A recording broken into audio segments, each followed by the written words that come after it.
ऐसे बना Coca Cola. शीतल पेय या सॉफ्ट ड्रिंक की कहानी उस दिन शुरू हुई जब पहली बार कुदरती खनिज पदार्थों से युक्त जल स्रोत इंसान के हाथ लगे।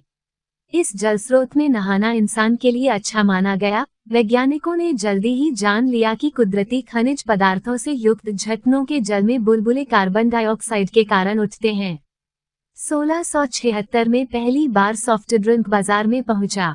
ऐसा करने में फ्रॉस आगे रहा। ये पेय पदार्थ पानी और नींबू के रस के मेल से तैयार किया गया था, जिसे मीठा करने के लिए उसमें शहद मिलाया गया था।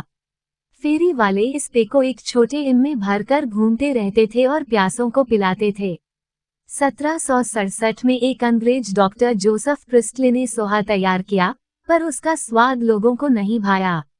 इसके 3 साल बाद स्वीडन के दवा विक्रेता टोवन बर्गमैन ने ऐसा सोडा तैयार किया जो पीने में बड़ा स्वादिष्ट बा।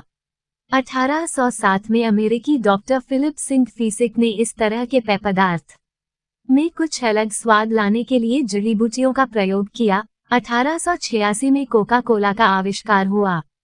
इसके आविष्कारक थे डॉक्टर जॉन स्टीव प्रेमवर्टन। यह अटलांटा में दवा की दुकान चलाते थे।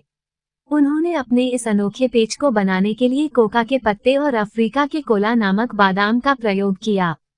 उनका इरादा एक ऐसा पेय बनाना था जो मनुष्य के दिमाग और नाड़ियों की गतिशीलता को बरकरार रख सके। गहरे रंग के इस पेय पदार्थ को सभी ने खूब पसंद किया।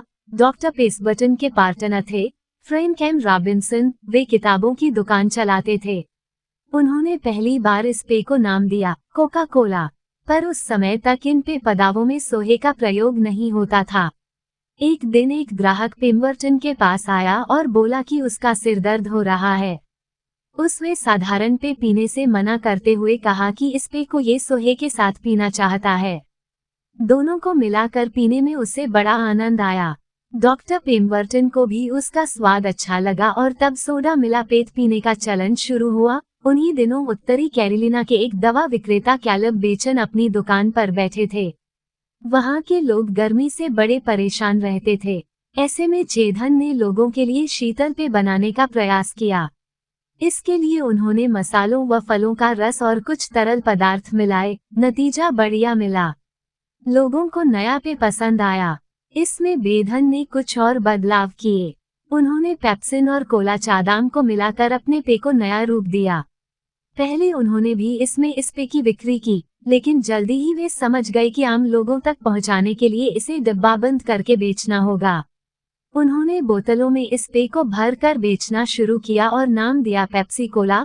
लोगों को लुभाने के लिए पेप्सी ने सबसे पहले विज्ञापन का सहारा लिया।